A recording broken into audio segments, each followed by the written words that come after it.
첫 시간 이제 인식의 대상, 그걸 우리는 찬양의 대상으로 이제 또 확장을 했습니다. 그러니까 인식의 대상 하게 되면 내가 이렇게 인식의 대상을 연구해서 알 수 있는 게 아니라 그분이 우리에게 찾아오시고 가르쳐 주셔서 우리로 하여금 알게 하실 뿐 아니라 결국은 찬양하고 경배하도록 그렇게 하나님께서 만들어 가신다. 그게 인식의 최종 이제 목적인 거죠. 인식, 두 번째는 인식의 도구로서의 성경에 대해서 너무도 중요한 성경, 그리고 보조적으로 만물도 하나님을 깨달아가는 도구가 된다. 지금 우리가 지금 이 부분을 하고 있고, 세 번째가 이제 인식의 이제 주관자입니다. 성령 하나님에 대해서 우리가 공부하고, 네 번째가 인식의 이제 목적. 이렇게 하나님께서 우리를 하여금 알게 하시는 목적이 무엇인가? 이 네 가지 항목을 우리가 정리하면은 우리가 평소에 덜 말씀을 공부하고 또 우리 교제를 하고 교회 생활하는 그 모든 것들이 여기 이제 끌려 들어오는 거죠. 예, 그렇게 우리가 이제 볼 수가 있습니다.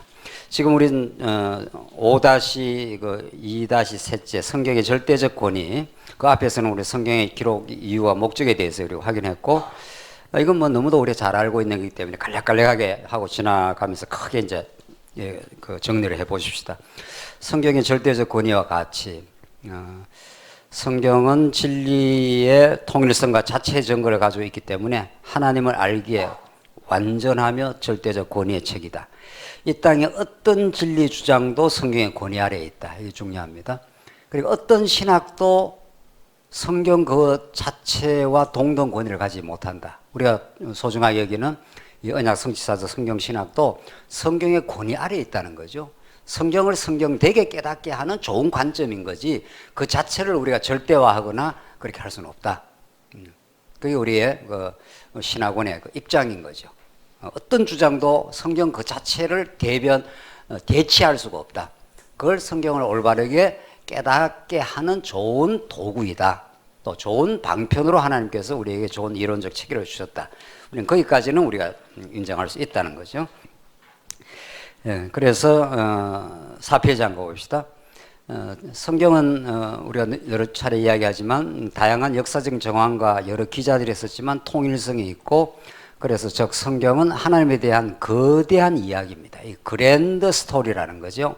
학문적으로 메타 내러티브라 그러는데, 메타 하는 것은 그 어떤 뒤에 배후에 그 모든 것을 포괄하는 이런 뜻입니다. 성경은 수많은 이야기로 되어 있지 않습니까? 사실은 성경에 수많은 등장인물들이 등장하는데, 이 드라마처럼 수많은 그 등장인물들이 등장하지만은 그것이 하나의 주제, 하나의 목적을 가진 드라마처럼 그렇게 잘 엮여져 있다는 겁니다. 여기에 대해서 포스트 모더니즘이라고 하는 현대 정신, 현대 니체를 필두로 하는 현대 사상가들, 이 사람들은 그걸 거부합니다. 어떻게 이 인생과 우주 전체를 망라하는 보편적 이야기를 누가 말할 수 있느냐는 거예요. 다 그 사람들의 삶의 정황에서 나온 스몰 내러티브다. 작은 이야기일 뿐이지 큰 이야기를 누가 말할 수 있느냐. 그거는 자기들의 입장에서 약한 자들을 억압하기 위해서 만든 하나의 주장일 뿐이다. 뭐 이런 식입니다. 그러나 성경은 그렇지 않습니다. 성경은 하나님에 대한 거대한 이야기를 하고 있고, 이것은 누구를 억압하거나 누구를 지배하긴 하는 그런 진리체계가 아니라 우리 참 인생으로 하여금 참된 가치를 알게 하고 하나님을 알게 하고 자유하게 하고 죄에서 하나님 나라를 우리 누리게 하는 하나님 나라에 대한 거대한 이야기인 거죠. 그게 하나님께서 아담을 짓고 아담에게 하나님의 나라에 관한 언약을 준 거죠. 그게 자손 땅 통치 아닙니까? 그래서 그 나라를 이 땅 위에 당신이 실현하시는 여호와 하나님을 지금 입증하고, 지금도 성령이 오셔서 하나님 나라인 교회를 땅끝까지 지금 만들어가고 계시는 그 거대한 이야기가 지금도 진행 중이다. 성경은 너무도 익사이팅하고 너무 흥미진진한 그런 이야기 체계처럼 되어 있다는 겁니다. 정말. 그래서 이 성경의 절대적 권위, 그 가치, 이런 것은 어떤 세상에 그 의미 있다고 주장하는 것과는 구분되는 이야기들이다. 정말 복된 진리의 말씀이라는 거죠. 그다음 네 번째로 세상 만물에 이제 보십시다. 일반 계시적 가치인데 성경은 뭐 절대적인 거니까 그 성경이 담고 있는 그 깊이와 넓이를 우리는 다 헤아릴 수 없을 만큼 하나님에 대한 절대적 선언을 하고 있는 건데, 그러면 세상 만물은 도대체 어떤 의미를 갖고 있는가? 성경과 성경 안에, 성경은 절대적인 가치를 가지고 있는데 이 성경 밑에 만물이 있는데 이게 하나님을 알게 하는, 성경은 절대적인 가치를 가지고 있고 이 성경의 빛에 비추어 보면은 만물과 역사도 의미 있다는 거죠. 이게 다 무의미한 게 아니라 하나님이 이 우주 만물을 창조하고 지금도 섭리를 해 가시는 거니까. 그러니까 창조된 만물, 일반 역사, 인간의 삶 역시도 하나님의 절대적인 통치 아래 있고 그 모두도 성경 계시의 빛에 비추어 해석한다면 그 모두는 하나님을 알게 하는 실감 나는 일반 계시입니다. 한번 예를 들어 볼까요? 세계 역사? 지금 트럼프와 김정은, 뭐 우리 대통령 이렇게 만나고 지금 뭐 계속 뭐 회담하고 핵에 대해서 논의하고 뭐 없애야 된다, 뭐 비핵화를 해야 된다, 어쩌고저쩌고 하는 그 역사가 지금 신문에 뭐 계속 이슈로 지금 등장하고 있지 않습니까? 우리 그 신문을 보지 않습니까? 그게 지금 세계 역사의 아주 핫 이슈입니다, 지금. 그게 하나님의 살아계심과 그 섭리가 들어있습니까, 없습니까? 있는 거죠. 있는 거죠. 그러니까 성경을 모르면 성경을 통해서 살아계신 하나님을 아는 사람들의 눈으로 이 세상 만물에 지금 진행되는 세계 역사의 흐름을 보면은 너무도 그 신문의 이야기, 뉴스를 재미있게 재해석을 할 수가 있는 거죠. 그렇다는 건지 안 그렇다는 건지. 하나님께서 트럼프 좀 이상한 대통령이잖아요. 그 미국의 그 정상적인 지식인들은 트럼프를 아주 인정 안 합니다. 그럼에도 불구하고 하나님은 트럼프를 대통령으로 세웠고 아주 변칙이고 뭐 좀 이상한 거죠. 그러나 하나님이 그런 대통령도 쓰는 겁니다. 스탈린도 쓰고 하나님이 심지어는 히틀러 같은 폭군도 다 하나님의 주권 속에 다 있는 거니까 말이죠.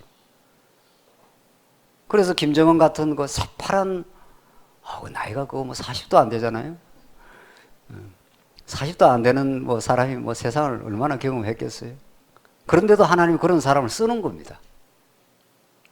그래서 지금 하나님께서 이 한국교회를 한국교회 되게 하려고, 중국교회에 하나님께서 어떤 역사를 만들어 내시려고 지금 중국, 한국, 일본, 미국 뭐 이런 그 세계의 그 역사에 등장하는 명멸하는 그 지도자들이 등장하면서 사라졌다 등장했다 하면서 하나님의 역사를 지금 만들어가고 있는 중이죠.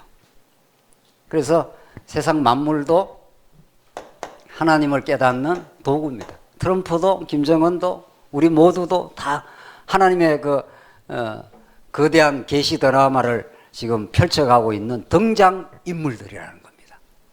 그걸 통해서 어떤 하나님의 주제를 드러내고 있는 거예요. 하나님의 역사의 주관자시다. 이걸 지금 드라마 방식으로 지금 드러내고 있는 하나님의 역사를 보고 있습니다. 이 거대한 우주의 움직임을 그 물리학자들이 그 미세 조정된 우주라 그럽니다. 이 우주를 미세 조정된 우주. 아주 세밀하게, 너무도 치밀하고 세밀하게 잘 조성이 되어 있다는 겁니다. 우리 인간 인체, 이 우주, 이거는 사람이 이렇게 만들 수가 없다는 겁니다. 사람이 아무리 로봇을 만들고 뭐 천없이 뭐 반도체를 만들어 갖고 뭐 이렇게 많이 발달을 했는데 지구와 그 태양 간의 거리가 조금만 가까워도 다 죽는다는 겁니다. 이게 조금만 멀면은 얼어 죽습니다. 이거 물리학자들이, 천체 물리학자들이 그걸 발견하고는 이렇게 정확하게 지구와 태양, 지구와 달 사이의 이 거리를 이렇게 만들어 놓을 수가 없다는 겁니다. 세상에. 이걸 누가 우연히 그렇게 이렇게 만들어져 갖고 지금 지구가 지금 빙빙빙빙 돌고 있지 않아요? 달도 돌고 있고 태양 주위를. 그걸 이렇게 만들 수가 없다. 미세 조정이 되어 있다는 거예요. 너무도 멋들어지게 조정이 돼. 이게 fine,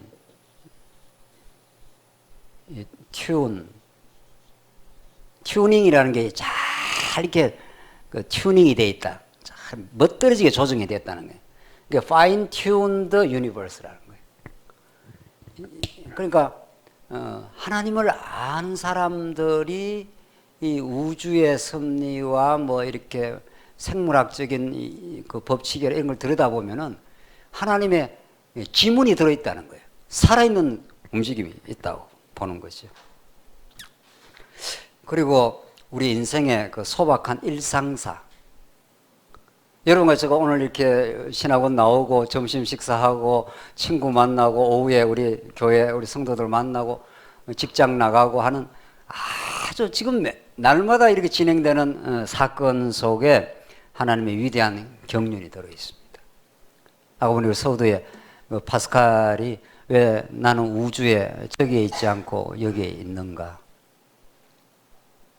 저기에 있지 않고 여기 있는 이유가 있다는 겁니다. 왜 나는 오늘 우리 지체들을 이렇게 만났는가? 왜 우리는 우리의 가족들을 만나서 살아가고 있는가? 때로는 고통, 때로는 아픔, 때로는 기쁨, 즐거움 이런 것들을 우리가 날마다 소박한 일상사가 지금 진행되고 있는데 그게 무의미한 우연의 법칙이 작동하고 있는 게 아니라 너무도 유의미한 우리를 우리 되게 만들어 주시는 하나님의 그 경륜과 은혜를 가르쳐 주시는 그 섭리가 우리의 날마다의 일상사 속에 진행되고 있고 그걸 우리는 위대한 일상사라는 겁니다. 사실은 꼭 위대한 게 무슨 뭐 대단한 뭐 이 땅의 업적을 드러내고 깨달아야 뭐 위대한 성취를 하는 게 아니라 날마다 생활 속에서 우리 아이들이 건강하게 학교 잘 갔다 오고 그래서 결혼 생활하고 살아가고 건강하고 직장 생활을 잘하고 있고 이거 위대한 성취라는 겁니다. 하나님이 붙들어주고 있다는 뜻이라는 겁니다. 성경은 그런 그 조그마한 사건 속에서 하나님의 그 위대한 손길과 보호를 우리에게 가르쳐주고 있다는 겁니다.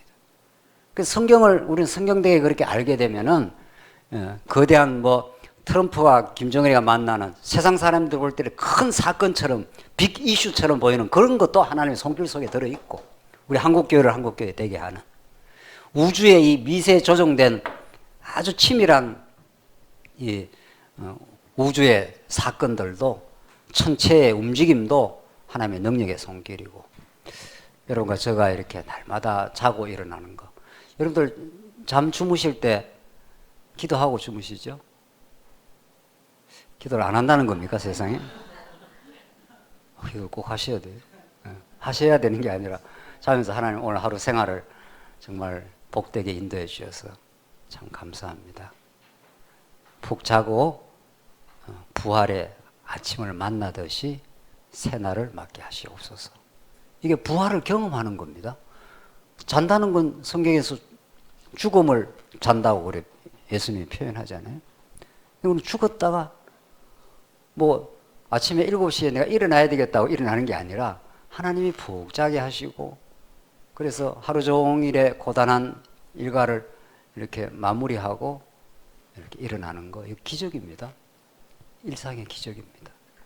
그럼 그렇게 우리의 성경을 통해서 신령한 성령의 눈이 떠지면은 세상 만사를 우리의 아주 소박한 일상사를 하나님의 인도로 느끼고 감사함으로 받아들이고 그런 거죠.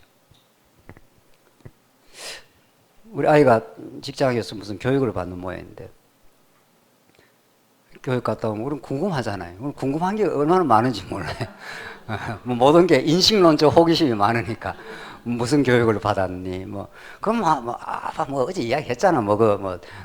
그리고 그런 교육을 받는다고. 그 교육 받고 어땠니? 좀 재밌었니? 힘들지 않았니?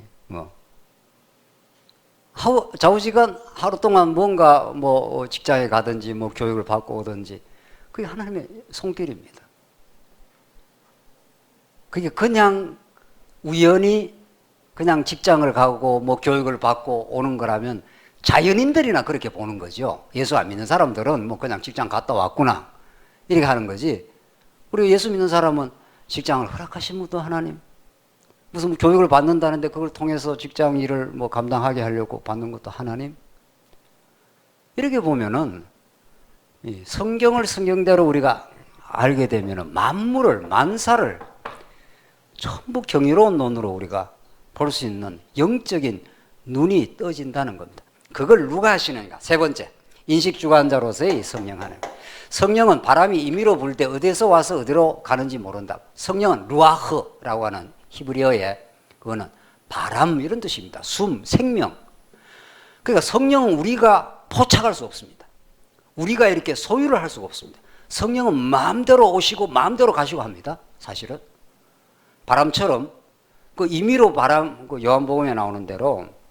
그래서 우리가 성령을 이렇게 붙들어 맬 수가 없습니다. 자, 오늘 성령이 하시는 그 일을 한번 보십시다.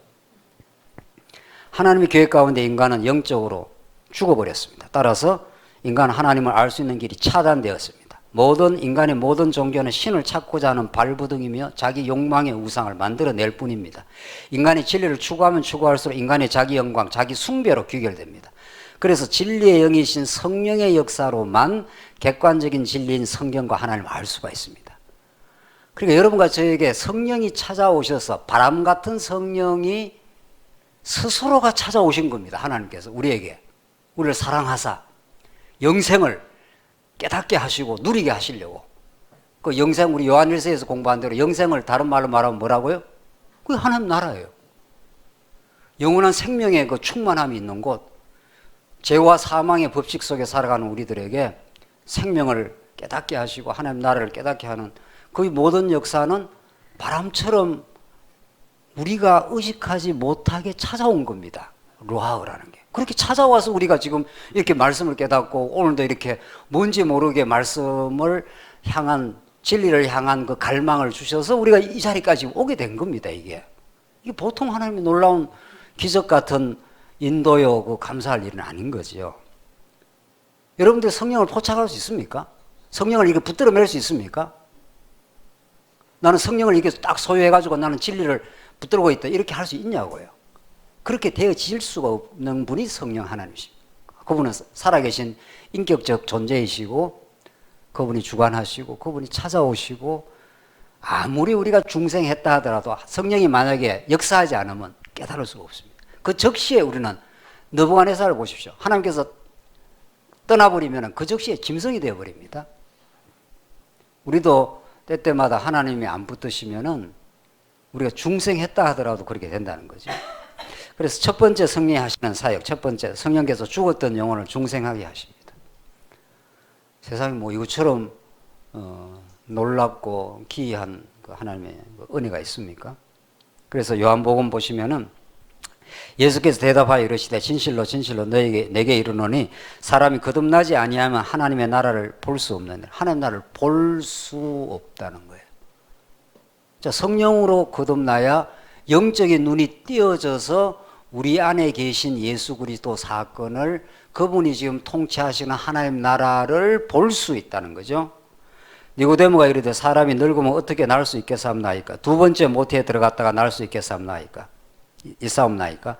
예수께서 대답하시되 진실로 진실로 내게 이르노니 사람이 물과 뭐라고요? 성령으로. 이때 물로 죽였다가 살리는 거죠. 물은 항상, 세례는 우리의 옛사람을 죽이고 속사람을 살려내는 역사. 이게 성령이 하시는 일인데, 이 성령으로 나지 않으면 하나님의 나라에 들어갈 수 없느니라. 하나님 나라를 볼 수도 없고 들어갈 수도 없다는 거예요. 완전히 어둠이라는 겁니다. 성령이 역사하지 않으면. 바람같이 호련히 위로부터 오순절 성령은 그렇게 임한 거죠. 역사에서 죽었던 영혼들을 되살리고 두려워하고 겁 많았던 베드로에게 예수님이 부활하셨다는 것이 드디어 믿어져 버렸습니다. 그것이 인격적 자기의 그 신앙이 되었습니다. 이론적으로 예수님 부활했겠지 이게 아니라 확실히 부활하셨어 이렇게 된 거죠. 자기 인격화 되어버렸습니다. 인격화 되었다는 건 하나님과 내하고 이렇게 관련성이 맺어져 버린 거예요. 이게 5페이지 한번 가보십시오. 그래서 두 번째 중생케 할 뿐만 아니라 두 번째 성령께서 기록된 성경을 깨닫게 하여 진리를 마음에 심깁니다. 이게 정말 이제 놀라운 사건입니다. 중생만 시키는 게 아니라 진리의 성령께서 찾아오셔서 진리를 우리 마음 비에다가 새겨버린다는 겁니다. 자, 이 제일 어려운 게 이식론에서 일반 그 철학에서 여기에 있는 어떤 진리가 있는데 책에 뭔 진리가 있어요. 이게 우리의 마음에 어떻게 들어오느냐는 거예요, 사실은. 이게 여기 천하없는 진리가 이렇게 객관적으로 있는데도 이게 우리의 마음에 새겨져서 인격화가 되어야 이 내 것이 되지 않습니까? 이 성경이 있습니다. 보십시다. 이 성경 확실히 진리죠. 이거는 우리 예수 믿는 사람만 가지고 있습니까? 저희 지도교수는 예수를 안 믿는 그 아주 유명한 학자인데 성경을 잘 압니다. 그래서 저보고 우스갯소리로 김 목사 뭐 이래서 하면서 저한테 그 성경에 대해서 뭐라고 묻고 해요. 성경을 교육학적으로 분석까지 다 했습니다. 근데 놀랍게도 예수를 안 믿습니다. 이 성경을 믿든 안 믿든 다 가지고 있고 보고 이렇게 하고 있지 않습니까? 그런데 이 성경에 나오는 이걸 우리는 생명의 말씀이라고 하는데 영생의 말씀이라고 하고 이게 하나님 나라에 대한 소식이고 궁극적으로 하나님 여호와에 대한 자기 계시의 말씀인데 이게 어떻게 내 마음에 이렇게 새겨져 가지고 이 하나님의 살아계심과 내 마음이 이렇게 연결이 되어 가지고 하나님 나를 인도해 가신다고 이렇게 믿어진 거냐고요.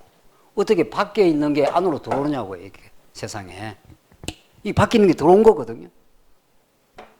여러분들이 막 예를 썼습니까? 뭐 어떻게 캐냈습니까? 뭐 분석을 하고 실험을 해서 우리가 이렇게 얻어낸 겁니까? 어떻게 얻어낸 겁니까? 이게 성령이 오순절날 성령이 오시는 그 이유입니다. 예수님이 아무리 살아계셔가지고 예수님이 객관적인 진리로 그런 길이요 진리요 생명이지 않습니까? 예수님은. 그래서 예수님 나타나서 막 바다도 잠잠케 하고 뭐 죽었던 아이로의 자녀도 막 살려내고 오병이의 기적을 막 행했으니까 세상에 그거 본 사람들은 여러분과 저 그 자리 현장에 있어서 믿겠습니까? 안 믿겠습니까? 믿겠죠. 오병이어가지고 막 얼마나 많은 사람이 먹고 하는 거 그걸 봤으니 이건 하나님의 아들, 하나님의 역사가 아니면 안 된다고 이렇게 믿어줬겠죠. 그런데 베드로가 그걸 현장에서 다 본 사람 아닙니까? 현장에서 이 예수님이 행하시는 그 하나님의 아들로서 이런 일 저런 일을 다 예수님이 다 했습니다. 객관적으로 다 보여줬습니다. 근데 베드로의 마음 속에 이렇게 하나님의 아들 영생의 말씀으로 오신 예수 그리스도가 이 마음 속에는 안 믿어진 거죠. 진짜 그런가 보다. 그러네. 이렇게 이론적으로 확인은 됐고, 그리고 주는 그리스도의 살아계신 하나님의 아들이라고 이론적 고백을 한 거죠. 그런데 그게 마음으로 믿어지지는 않으니까 두렵고, 그러니까 진리를 깨달으면 하나님의 사랑이 우리의 마음에 두려움을 몰아낸다고 요한 1서에 나오지 않습니까? 하나님의 사랑이 확정이 되고 하나님이 나와 함께 한다고 믿어져 버리면 두려움이 없어집니다. 마음속에 예수가 찾아오고 확신이 와버리면 죽으면 천국이야. 하나님 살아계시고 어떤 일이 내게 생겨도 그게 하나님이 우리를 선을 만들어내는 일이라고, 우리에게 유익이라고 이렇게 믿어지면 담대해지는 거죠. 근데 우리가 안 믿어질 때가 많고, 특히 베드로는 안 믿어졌습니다. 이 밖에 이렇게 객관적으로 예수가 길이요 진리요 생명인 걸 막 보여주시고 하나님의 아들의 표적을 다 보여줬는데도 마음이 안 믿어졌어요. 그게 정말 이게 문제는 객관적인 진리가 인격화된 진리로 나의 하나님의 그 구약의 스토리, 그 언약 성취의 그 대단한 다윗 왕국을 이루어 가시는 하나님 자손도 번창하고 땅도 하나님의 능력으로 그 정복해 하고 도저히 하나 될 수 없는 사사 시대의 혼란과 부패, 왕이 없으므로 자기 소견에 옳은 대로 행했더라. 나라가 막 혼란하고 부패하고 그렇게 되잖아. 그걸 다윗 왕이 와서 완전히 평정을 해내지 않습니까? 그게 구약의 하나님의 나라인데, 그게 구약의 언약 성취의 스토리라는 거예요. 그게 구약의 스토리로만 남아 있으면은 내한테 무슨 의미가 있습니까? 그 구약의 언약의 이야기가 나의 이야기가 돼야 의미가 있는 거죠. 맞아. 나도 예수를 발견하지 못하면 그저 갈등도 많고 욕심도 많고 그저 마음이 번민스럽고 걱정도 많고 마음이 자꾸 분열되고 마음에 평강이 없고 이게 사사시대입니다. 이게. 그런데 구약의 약속대로 유다 지파에서 다윗 왕이 와서 모든 그 혼란스러운 것을 종식시키고 강건한 다윗 왕국을 이루었을 때 솔로몬 왕으로 이어지는 평강의 나라, 성전이 이루어지는 제사장 나라, 제사장을 통해서 하나님을 만나게 하는 그런 은혜의 나라, 그걸 하나님이 만들어줬지 않습니까? 그게 하나님의 나라 아닙니까? 하나님의 나라는 오히려 하나님이 우리를 섬겨주는 나라죠. 사랑하는 나라. 그러니까 어린 양을 죽여서 우리를 죄 없다 해주시는 나라, 이런 나라입니다. 그게 다윗 왕국이고 솔로몬 성전이라는 거예요. 제사장 나라라는 게 그런 거 아닙니까? 우리가 하나님을 섬기는 게 아니라 하나님이 우리를 섬겨준 거 아니에요. 예수는 너희가 나를, 내가 여기 성경을 받으러 온 것이 아니라 내가 대속의 제물로 죽어 너희를 어떻게 해요? 섬기러 왔노라. 이게 하나님의 아들이 죽으심으로 우리를 살려내려고 왔다, 이 말 아닙니까?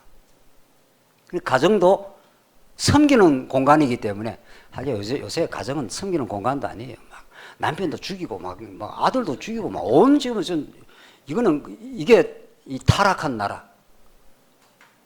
세상은 그런 나라입니다. 그러나 이제 온전한 가정, 온전한 교회는 그런 게 아니죠. 힘 있는 자가 힘 없는 자를 어떻게 해요? 섬기는 나라입니다.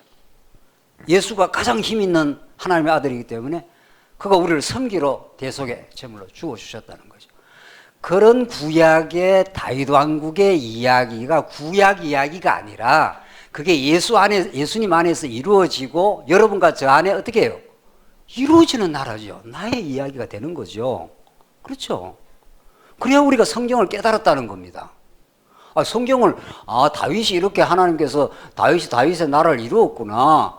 하나님 여호와 안에 무슨 이론 읽듯이 이론을 무슨 잘 공부를 하듯이 하는 게 아니라 그게 예수 안에서 하나님 여호와임을 증명하시고 우리 안에서 다윗이 평강을 이루어 주었듯이 우리 안에 평강을 만들어내시는 왕이신 예수 안에 통치를 느끼는 거죠. 우리가. 그러면 그 이야기, 성경의 모든 이야기가 예수로 귀결되고 누구의 이야기가 되는 겁니까? 여러분과 저의 이야기가 되는 거죠. 맞아. 나는 스스로는 평강과 마음에 감사가 없었는데 이렇게 예수 안에 있음을 깨달으니, 구약으로 말하면 다윗 왕의 통치 속에 있으니, 솔로몬의 통치 속에 있으니 하나님의 성전을 통해서 그 놀라운 하나님의 은혜를 가르쳐주는 제사장 나라를 이루신 분이 예수 안에서 우리를 하나님의 나라, 우리 교회, 오늘 교회를 이루어 가지 않습니까? 그러니까 교회에서 먼저 깨닫거나 먼저 좀 힘이 있거나 진리를 깨닫는 사람이 우리 아이들도 섬기고 교사도 하고 뭐 다 지금 섬기는 게 아니라 목사, 장로 다 교회를 섬기는 사람들 아닙니까? 그래서 나의 이야기가 되는 거죠.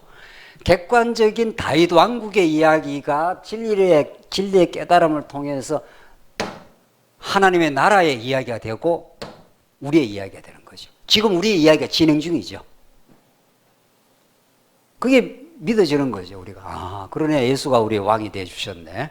그래서 우리를 지금 통치하시고 우리에게 무의미한 게 없네. 우리에게 시련과 고난을 주어도 그걸 통해서 진짜 우리 힘으로는 하나님의 나라를 이룰 수 없지만 하나님의 능력으로, 하나님의 은혜로 이루어 주시는 거구나. 이걸 깨닫게 하는 게 새 언약입니다. 새 언약이라는 게, 자 보십시다. 새 언약이라는 여기 이제 예레미야 에스겔 맥락인데, 구약 이스라엘 백성들은 자꾸 언약대로 나라를 이루어줘도 또 범죄를 해요. 그러니까 법이 밖에 있어요. 진리가 밖에 있으니까 이스라엘 백성들은 이 법, 이 율법 혹은 율법이 바로 언약이니까 이게 진리예요. 이게 십계명판으로 밖에서 이렇게 자꾸 등장을 하니까 이스라엘 백성이 지킬 수가 없어요. 왜? 이스라엘 백성은 죄인들이니까. 그러니까 죄인들이기 때문에 그 법을 갖다 대면은 이스라엘 백성은 지킬 수가 없어요. 지킬 수 없기 때문에 하나님이 그래도 용서해 주고 깨닫게 해서 나라를 회복시켜 줍니다. 그 예레미야에서 너희들 다 뽑아내겠다. 그러나 내가 약속대로 다시 돌아오겠다. 그런데 내가 이전과는 다른 새 언약을 주겠다. 새 언약이 뭐냐 하면은 나오죠. 한번 보십시다.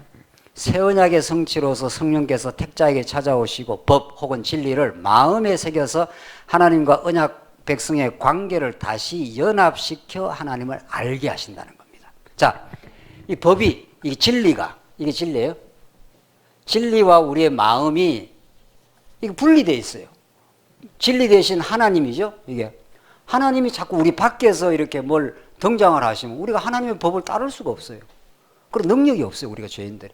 그런데 이 진리 대신 하나님께서 성령께서 찾아오시면 이 진리를 우리 마음비에다가 돌비에다가 이렇게 새겨놔가지고 우리한테 자꾸 이 법을 이렇게 갖다 대는 게 아니라 이 십계명이 예수 그리스도가 십계명을 다 이루어가지고 예수의 영을 우리 마음에다가 이렇게 새겨주겠다는 거예요. 너가 다 지킨 것으로 해주겠다는 거예요. 그래서 우리 마음비에 예수의 심장이 새겨지도록 만들어. 하나님의 법이 우리 안에 새겨져 가지고 그 하나님을 사랑하는 마음이 생기도록 만들어 주겠다는 거예요. 그게 새 언약입니다. 한번 보십시다. 그래서 그러므로 이제는 외부적 권위로서 하나님을 알라고 강요하지 않겠다는 거예요. 이미 알게 만들어 줘 버릴 거니까. 그 예레미야 말씀 한번 읽어봅시다. 여호와의 말씀이니라. 보라, 날이 이르니 내가 이스라엘 집과 유다 집에 새 언약을 맺으리라. 이 언약은 내가 그들의 조상들의 손을 잡고 애굽 땅에서 인도하여 내던 날에 맺은 것과 같지 아니할 것은, 이 시내산 언약처럼 그렇게 돌비에다가 새겨서 안 준다는 거예요. 내가 그들의 남편이 되었어도 그들은 내 언약을 깨트렸음이라. 하나님이 남편으로 등장해도 이 신부가 자꾸 집을 나간다는 겁니다. 남편을 섬기지를 않고 남편 사랑을 못 깨닫는다는 겁니다. 그래서 그러나 그날 후에 내가 이스라엘 집과 맺을 언약은 이러하니 곧 내가 나의 법을 그들 속에 두며 그들의 마음에 기록하여 나는 그들의 하나님이 되고 그들은 내 백성이 될 것이라 나오잖아요.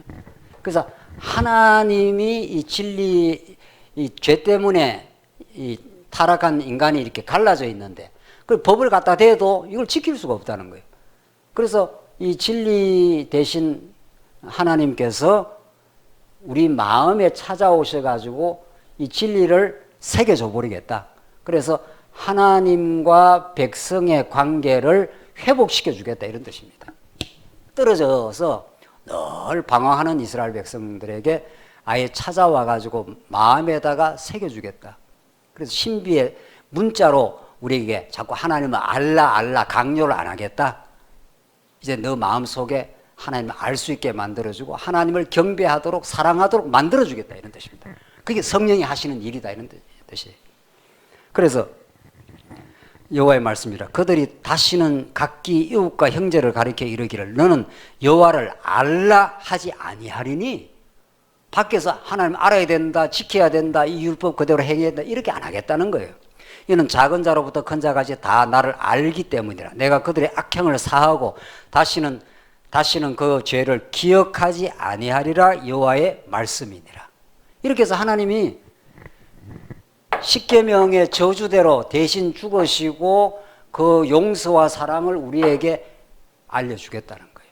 그래서 하나님과의 관계가 허물었던 죄가 다 장벽이 사라지고 하나님과 하나가 되어버리게 만들어주겠다는 거예요.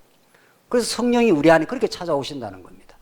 예수 안에서 이루어진 이 사건이 성령을 통해서 내 마음의 사건이 되게 만들어주겠다는 거예요. 여러분 것처럼 이렇게 해서 말씀을 깨닫고 있는 겁니다. 그래서 그분이 우리의 용서, 십자가의 용서가 우리 것이 됐다는 게 깨달아지고, 그의 부활이 우리의 부활이 됐다는 게 믿어지고, 그분이 우리가 머리가 되시고 우리는 다 뭐가 된 겁니까? 지체가 되었고.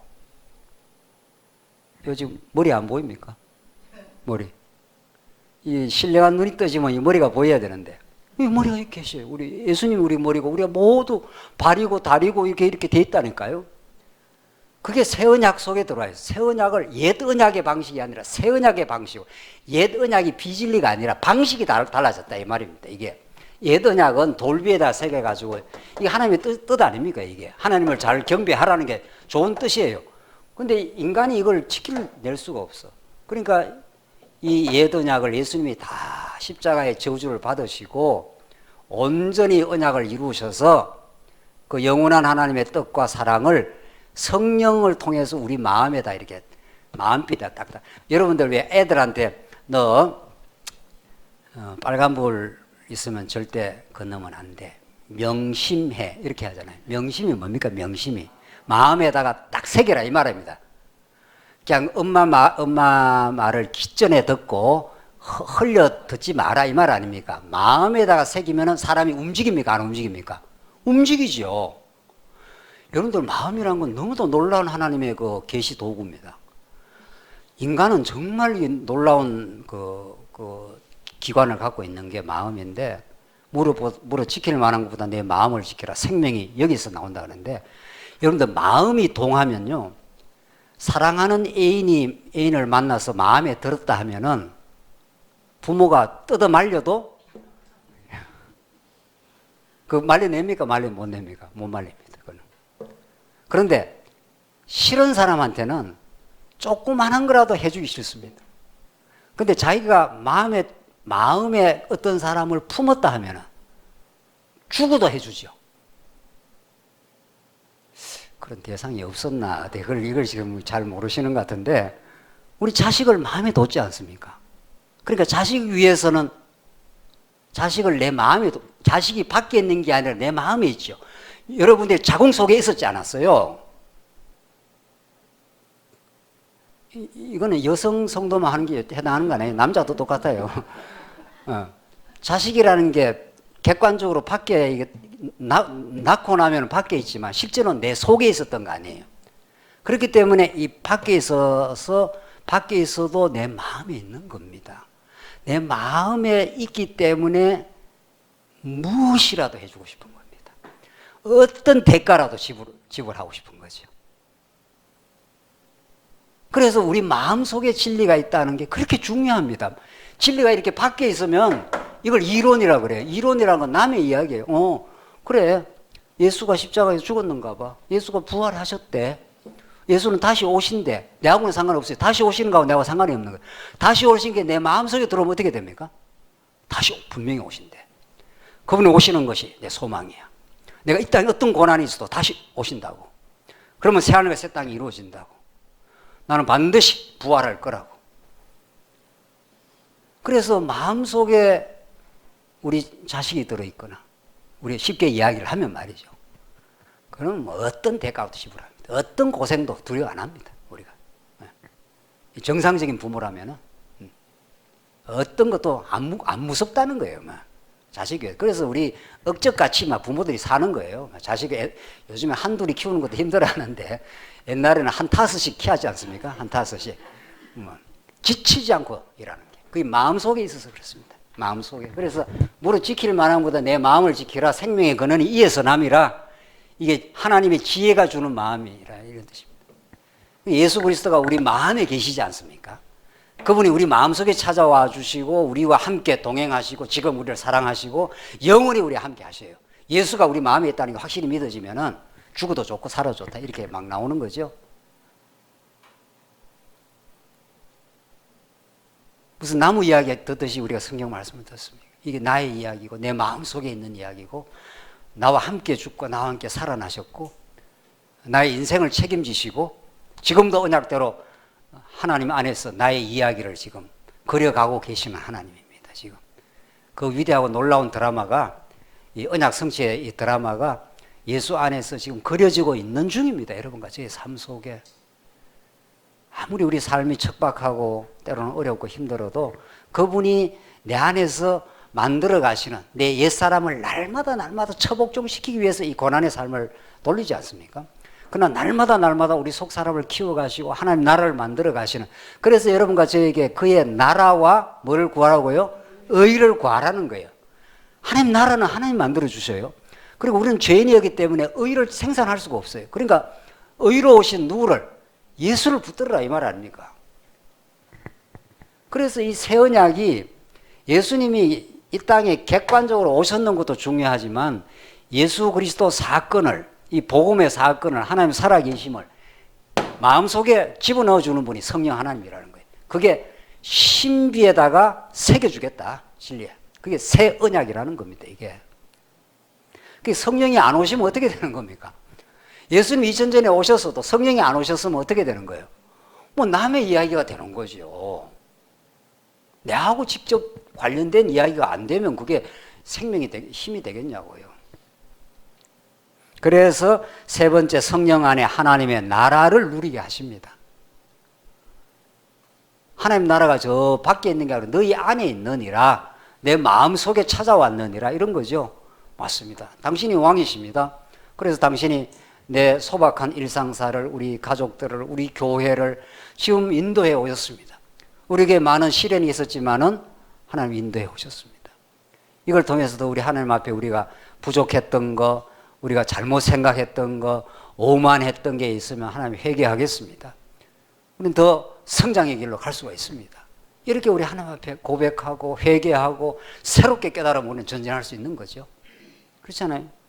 이게 하나님 나라니까. 하나님 나라는 먹는 것과 마시는 것이 아니요 오직 성령 안에 있는 의와 평강과 희락이라. 너무 확실하고 분명하지 않습니까? 성령이 오신 이유는, 성령이 인식의 주관자로 오신 것은 우리 요 머릿속에 지식을 이렇게 확장하려고 온 게 아니라 우리 옛사람을 처복종시키고 진리가 하나님의 그 위대하심을 보여주면 우리는 다 거꾸로질 존재들 아닙니까? 그래서 우리 안에 새로운 생명을 만들어내시고 밖에 있던 이 성경의 말씀, 그냥 이루어진 예수 사건이 아니라 이미 객관적으로 죽으시고 부활한 사건이 나의 죽음과 부활이 되는 거죠. 그렇잖아요. 우리는 옛사람이 죽었다고. 죽은 사람한테 두려움이 뭐 있겠냐고요. 우리는 다 죽었는데. 예수 안에 이미 영생의 말씀으로 살아버린 사람들인데. 그래서 하나님 나라가 있는 겁니다. 하나님 나라가 천국 가야만 있는 게 아니고 지금 확실하고 분명하게 우리 속에 있고 지금 인도에 가시는 거죠. 그래서 마지막으로 이렇게 성령은, 자 정리를 해봅시다. 성령은 우리 죽었던 영혼을 살리고 중생케 하고 진리를 우리 마음속에다 심겨주시고 씨앗을 심겨주시고 그것이 무럭무럭 자라서 겨자씨처럼 막 자라서 하나님 나라가 우리 안에서 이루어지게 하고 우리 교회 안에서 이루어지게 하고, 그렇죠? 그래서 이렇게 하나님을 잘 알고 하나님 나라가 이루어지면 우리 하나님 나라의 기쁨을 누리게 되면 최종적으로 우리가 하는 일이 뭡니까? 찬양하게 되겠죠. 야, 이렇게 하나님 나라의 안에 사는 것이 기쁨이네요. 감격이네요. 즐거움이네요. 그렇잖아요. 그래서 이 인식론의, 성경신학의 인식론의 최종적인 목적이 뭐라고요? 네? 오늘 이거 확실하고 이제 끝내겠습니다. 네? 경배와 찬양하고, 그걸 딴 말로 말하면 예배하게 한다. 예배. 하나님 대단하신 분입니다. 당신 놀라운 능력을 갖고 있습니다. 우리를 이렇게 사랑해 주시니 너무 감사합니다. 내 이 삶의 세밀한 것까지 다 아시고 나의 신음소리까지 다 들어주시고 나를 위로해 주시고 나와 동행해 주시는 하나님이 참으로 살아계십니다. 이렇게 우리는 우리 하나님을 찬양하게 될 겁니다. 이게 하나님을 알게 하는 목적입니다. 그렇잖아요. 우리는 하나님을 더 많이 알면 많이 알수록 내가 얼마나 죄인이라는 것도 알고 죄인임에도 불구하고 하나님의 아들의 정체성을 주셨다는 것도 알고 우리가 최근에 많이 강조하는 하나님의 아들, 요한 1서가 강조하는 하나님의 아들, 예수는 진짜 하나님의 대권을 가지고 계신 하나님의 아들이에요. 이 모양 저 모양으로 말씀하신 하나님께서 아들로 말씀하셨으니 그 아들이 어떤 존재냐 하면은 만유의 상속자라는 거예요. 예수는 이 만유를 지으신 그 만유를 그대로 물려받는 하나님의 대권을 갖고 있는 상속자라는 거예요. 하나님의 영광의 광채입니다. 하나님 영광스러운 분이잖아요. 그걸 막 이렇게 비추어내는 분이라는 거예요. 하나님 본체의 형상, 형상이라는 게 카피라 이런 뜻입니다. 하나님의 본체를 그대로 담고 오신 분이라 죄를 정결하게 하는 분이에요. 그래서 하나님 우편 보좌에 앉으신 분이라 하나님과 동등하신 분이라 이런 뜻입니다. 그게 하나님의 아들이에요. 그런 그 하나님의 아들을 우리가 주님으로 모시고 있으면 우리도 하나님의 아들이 되는 거 아니에요. 그렇죠? 우리가 하나님의 아들이면 세상에 부러울 거에 뭐 있겠냐고요. 여러분이 이건희 씨 아들이라고 하면 뭐 부러울 게 있겠냐고요, 세상에. 그 물질적으로 봐서. 근데 이건희 씨는 하나님 앞에서 티끌만이 티끌도 안 되잖아요. 이 우주를 창조하시고 지금도 모든 걸 소유하고 계시는 분인데. 그래서 하나님의 아들이라는 이 신학적 명제, 성경이 가르치는 주제, 예수는 그리스도요 하나님의 아들로 오셨다는 이거는 뭐 어마어마한 그 스토리입니다, 사실은. 정말 우리 성경에서만 들을 수 있는 하나님의 그 능력과 그 기쁨과 하나님의 사랑과 그 영원한 새하늘과 새 땅을 우리에게 고스란히 유업으로 주시는 분, 그걸 우리는 받을 수 있는 권리가 있는 분. 제가 늘 비유를 들어드리자. 우리 아들이 집에서 제일 큰 소리를 친다는 거 아니에요. 그렇잖아요? 네. 밥 시간이 조금 늦으면 뭐라 그런다고요? 막 큰 소리 지르고 밥이 왜 이렇게 늦느냐고. 그냥 가만히 생각하면 이 자식은 한 게 하나도 없어. 그 어릴 때 말이에요. 지금은 직장생활 하긴 합니다만 어릴 때 돈을 벌어 왔어, 뭐 지가 수고를 했어, 아무것도 한 일이 없어요, 세상에. 그런데 그 아들의 권세가 얼마나 당당합니까? 밤 내놔. 밤 늦으면 호통을 치고 말이죠. 엄마한테. 엄마가 벌벌벌벌 기잖아요. 늦으면 늦었다고 말이죠. 아들의 권세가 보통 특권이 아닙니다. 아버지의 아들이라는 거예요. 집에서 내가 주인이라는 거예요. 아들은 종과 다르니, 히브리서의 논법이 그래요. 성경은 이렇게 쉽게 심오하게 설명합니다. 종은 절절 매지 않아요. 주인이 하라 그러는 대로. 아들은 절절 매는 존재가 아니라 아무것도 한 게 없는데, 돈 벌어온 일이 전혀 없는데도 밥을 주장할 수 있는 권한이 있어요. 그래서 여러분과 제가 하늘에 계신 우리 아버지 쭉 하다가 일용할 양식을 어떻게 해요? 주옵시고.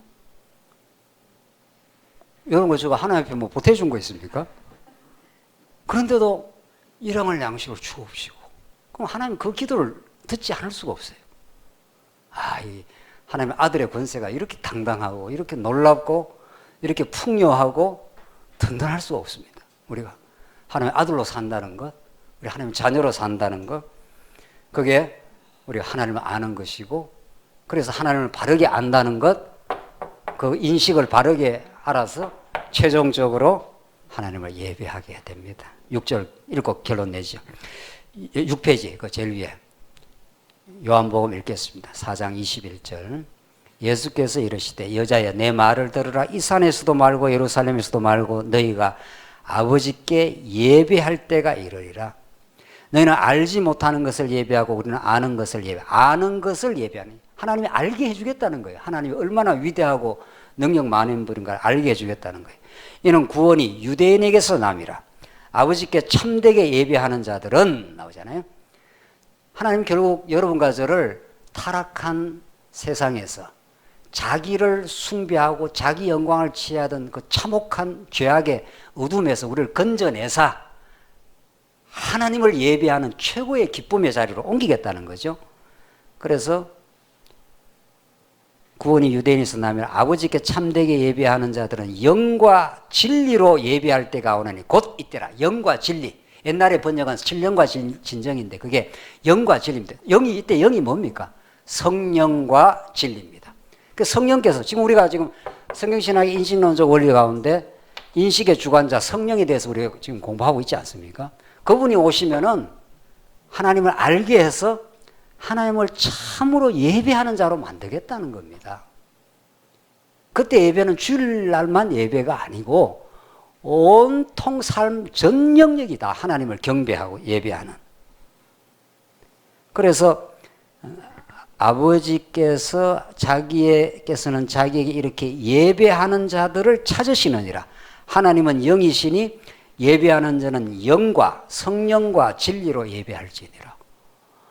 이렇게 너무도 명쾌하게 성경은 성령이 진리로 우리 안에 역사하셔서 잘 깨닫게 하시면 하나님을 예배하는 존재로 만든다는 겁니다. 이게 인식론의 목적이에요. 그렇잖아요. 이 목적을 충분히 조명하고 깨닫게 안 하면 우리가 하나님 많이 아는 게 자기 자랑의 근거가 되는 겁니다. 자기 지식의 확장이 되고 말이죠. 정말 그게 아니지 않습니까? 우리 하나님을 알게 되면 알게 될수록 우리 스스로가 연구하고 노력해서 안 게 아니라 그분이 찾아와서 바람처럼 우리에게 찾아와 주시고 호련히 찾아오셔서 은혜로 찾아와 주셔서 우리를 알고는 진리의 눈을 뜨게 하시고 우리를 어둠에서 밝혀내시고 죽음의 구덩이에서 우리를 건져내셔서 새 생명을 주신 그분이 하나님을 깨닫고 경배하고 찬양하도록 하나님 최고입니다. 당신이 우리를 자녀로 삼아주셔서 감사합니다. 당신의 위대한 영광을 영원히 노래할 수 있어서 감사합니다. 이게 계시록의 새하늘과 새 땅에서 한없이 하나님께 영광과 찬송과 권세를 하나님께 돌리며 그 기쁨의 노래를 부르는 건데 우리 신학원 공부도 그 목적입니다. 그렇잖아요. 정말 하나님 대단하십니다. 한번 언약하시니까 이렇게 살아계시네요. 그래서 이루어내시네요. 이렇게 우리가 그 경배와 찬양으로 이걸 칼빈이 정확하게 잘 봤습니다. 우리가 하나님을 아는 것은 하나님 경배하는 것이라고 칼빈이 정말 우리 믿음의 선진들이 총체적인 것은 아니지만은 아주 칼빈이 이런 주장들을 멋들어지게 했습니다. 우리는 믿음의 선진들의 주장을 잘 계승하고 우리 성경신학적인 논리를 잘 계승해서 공부를 할 뿐 아니라 이게 어떤 목적으로 가야 하는가를 우리가 오늘 잘 정리한다면 우리 신앙이 정말 새롭게 회복되고 정말 공부하면 할수록 정말 공부가 정말 중요한데 정말 체계적으로 공부할 이유가 있는데 그것이 하나님을 경배하는 쪽으로 진짜 하나님 경배하는 사람은 천국과 하나님 나라를 천국 하나님 나라를 누릴 것이고 우리 지체를 사랑하며 살 것입니다. 반드시 그렇게 됩니다. 그렇게 안 되고 못 살게 돼요. 자기가 그 천국을 누리고 찬양하는 사람은 정말 우리 지체들을 사랑하지 않으면 그렇게 못 사는 정말 복된 그리스도의 종으로 하나님 만드십니다. 기도하십시다. 자비하신 하나님 아버지 은혜를 감사합니다.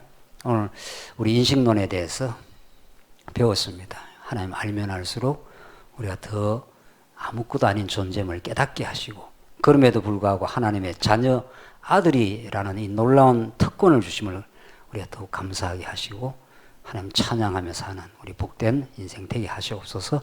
예수 그리스도의 이름으로 기도하옵나이다. 아멘. 6